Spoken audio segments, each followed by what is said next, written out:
The United States has launched military interventions in the vast majority of countries on Earth. Many people know that, but they can't really visualize it. So I went through the US government's own data published by the US Congress that documented all of the US military interventions going back to 1798, and I created a map. This map shows the US military interventions abroad that have been acknowledged officially by the Congressional Research Service. You can see that it includes almost every single country in Latin America and the Caribbean. It also includes most of the African continent and huge parts of Asia, as well as Europe, of course. Now, I want to stress this point. These are only military interventions. So this does not include the hundreds and perhaps thousands of other forms of meddling that the U.S. has engaged in pretty much every country on Earth, including organizing coups, meddling in elections, stealing elections, spreading propaganda, fake news, funding opposition groups.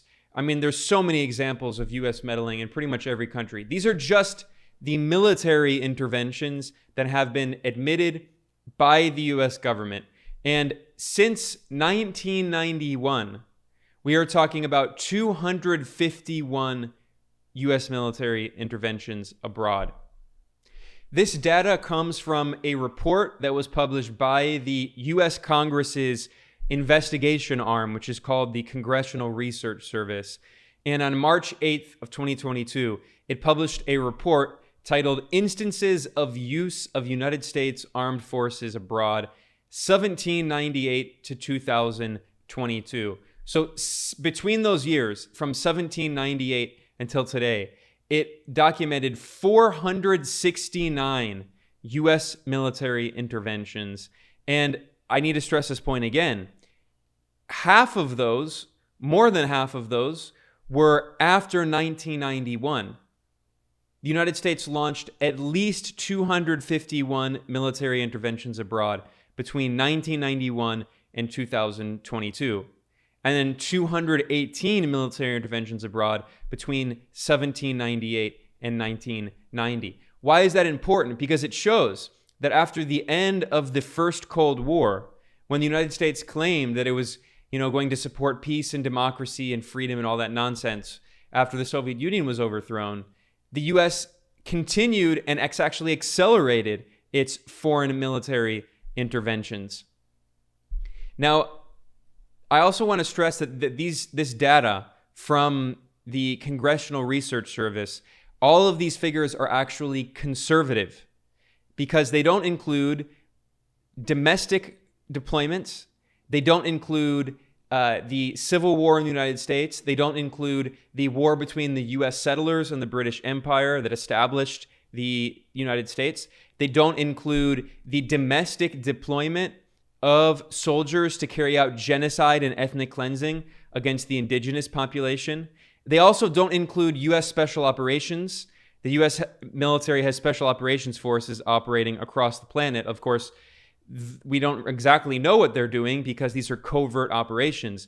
So all of this data that was acknowledged, they are foreign military interventions that have been publicly acknowledged and admitted by the U.S. government.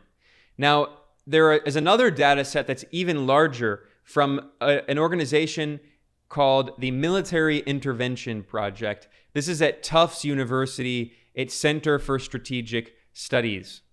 And it found that the U.S. has taken more than 500 international military interventions since 1776. And 60% of those foreign military interventions were between 1950 and 2017. So that is since the beginning of the First Cold War. More than 1/3 of those foreign military interventions were after 1999. And the Military Intervention Project points out that, quote, with the end of the Cold War era, that's the First Cold War, we're now in the Second Cold War, but with the end of the First Cold War, we would expect the U.S. to decrease its military operations abroad, assuming lower threats and interests at stake. But these patterns reveal the opposite. The U.S. has increased its military involvements abroad. And the scholar Monica Toft refers to these U.S. military interventions as so-called kinetic diplomacy solely via armed force. It's also just imperialism. That's what we should call it. Imperialism and neocolonialism.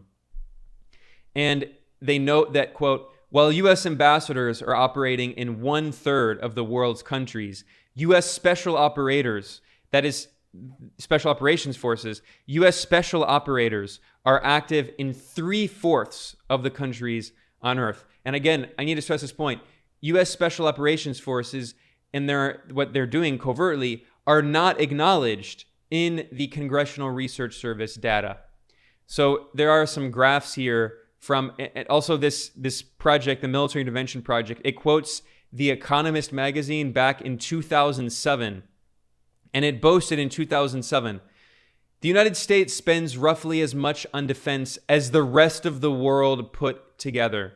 That was back in 2007. It slightly shifted since then, but today the U.S. military spends more than the next 10 biggest military spenders in the world combined, and it spends more than the entire rest of the world combined. And of those next 10 biggest military spenders, most of those are U.S. allies. Now, this military intervention project at Tufts University, it has graphs here for people who are interested in looking at these graphs to see the specific regions where the United States has meddled. You can see that there's been a consistent tendency over centuries now where the majority, or at least the plurality, of U.S. foreign military interventions have been in Latin America and the Caribbean. And you can see here another graph. All this is linked to in an article I published at multipolarista.com. I will link to that in the description below. This graph shows the number of U.S. interventions by year going back to 1800. And you can see that since the end of the First Cold War, it's been increasing, and especially with more and more U.S. military interventions in the Middle East, North Africa, or West Asia is a better term, and also in Latin America and the Caribbean, it's been very constant. So you can find all of this data, all of these sources, and the graphs and the maps over at multipolarista.com. I have a link to that in the description below. This is the map that I created after I spent hours going through this report from the Congressional Research Service. Now, I want to spend a minute here looking briefly through this report because it's really overwhelming. This is the document from the U.S. Congressional Research Service, Instances of Use of United States Armed Forces Abroad, 1798 to 2022. And this was last updated on March 8th of this year. So it points out that there are hundreds of instances in which the United States has used its armed forces abroad in situations of military conflict or potential conflict. And I went through every single example listed in this report, and I found that it documented 469. And again, this is a conservative estimate.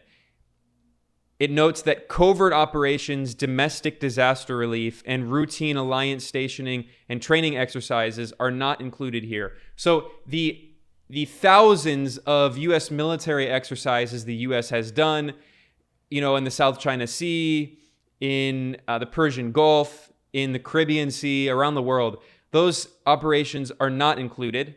The so-called routine alliance stationing, that is, the tens of thousands of U.S. troops that are occupying Japan and Germany and other countries and have been there for decades, that is not included in this data. And covert operations are not included. And another very important point, again, I said this earlier, I need to stress this. It does not include the, quote, continual use of U.S. military units in the exploration, settlement, and pacification of the western part of the United States. That's a euphemistic way of saying the genocidal settler colonialism and extermination and ethnic cleansing of indigenous nations. So what's incredible about this is of the 469 military interventions documented in this report by the Congress, only 11 times in its history, the U.S. has formally declared war.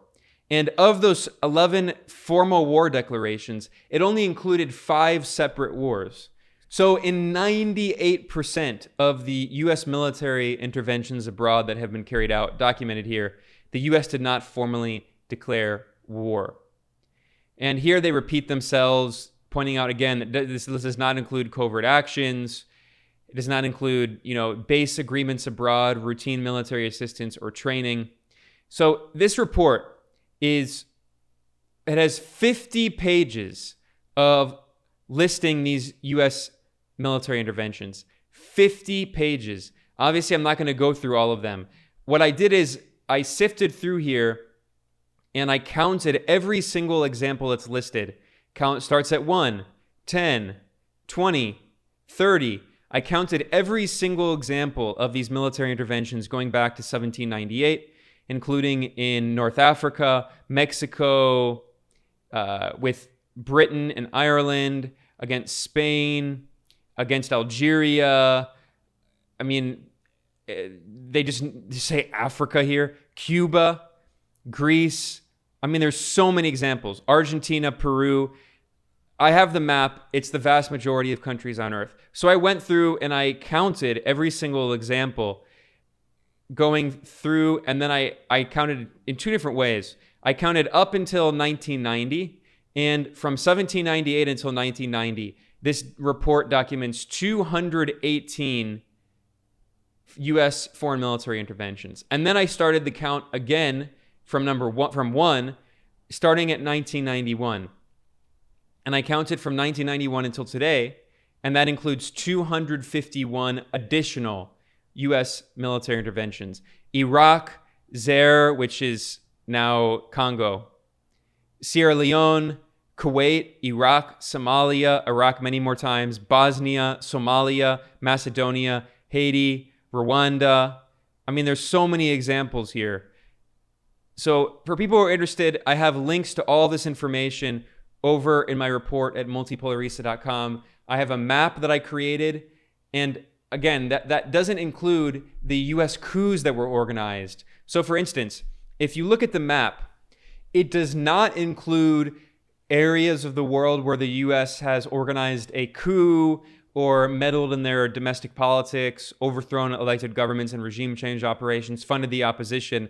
So for instance, Bangladesh is not included as a country where the U.S. has formally militarily intervened, but the U.S. funded a brutal and backed a brutal proxy war in which Pakistan committed genocide in Bangladesh, and the Soviet Union and India supported the Bangladeshi liberation struggle.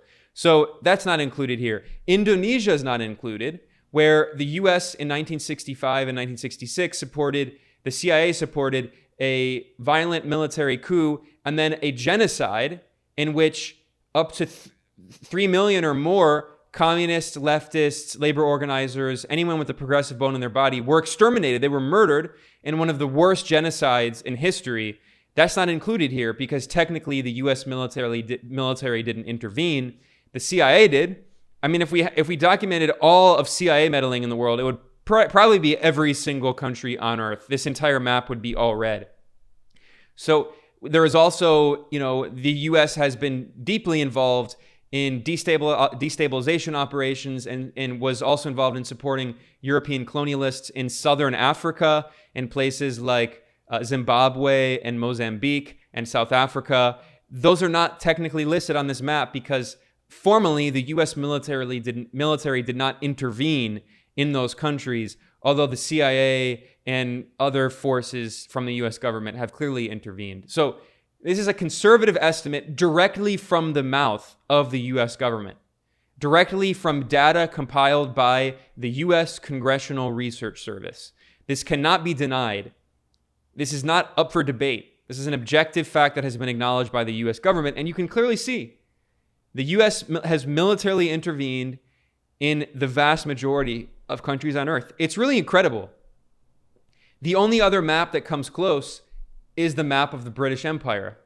This is a map that was created by the group Statista, and it's based on a book called All the Countries We've Ever Invaded and the Few We Never Got Around to. And it shows all the countries that had military interventions by the British Empire over hundreds of years. Although this, as some people have pointed out, even this is actually not super accurate because In certain places, like for instance Paraguay, the British did intervene in a war there. So it's actually even more. The point is, the only other empire that ever came remotely close to militarily intervening in as many countries as the US Empire is the British Empire. And of course, the US absorbed the British Empire. After World War II, the US replaced the British Empire as the leader of the capitalist world system, and especially after the end of the First Cold War, as the unipolar capitalist hegemon. So this is the actual violent, bloody reality of so-called American exceptionalism. It is militarily intervening in the vast majority of countries on Earth, and then claiming to be the beacon of democracy and human rights, when in reality, the US empire has the blood of tens of millions of victims on its hands.